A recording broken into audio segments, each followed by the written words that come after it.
Mayong adlaw mga kapatid, liway abas ni para sa News 5 Bisaya. Nakahatag og kasiguruhan si Vice President Sara Duterte na nakapangita na ang kampo ni former President Rodrigo Duterte og nasod nga modawat kaniya alang sa iyang temporaryong kagawasan. Wala niya gipahibalo kung unsa ang nasod nga mosalbar sa kahimtang sa iyang amahan.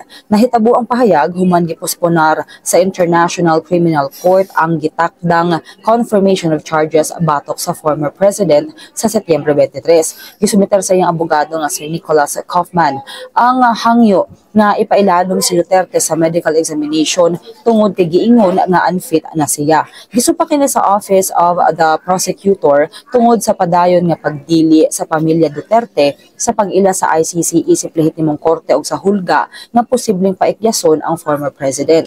Matod ni VP Sara, walay plano ang iyang amahan nga motago o ang iyang tinuod nga tinguha mao ang mopauli sa Davao City. Matod Manila, kanunay nga gipasulti ni Duterte ang iyang kabubuton nga mamatay sa iyang yutang na tawhan. Kini sa lamang atong update, magpadayon na sa pagbantay sa social media page sa News 5 para sa ubang mga balita ug update. Amping tangtanan.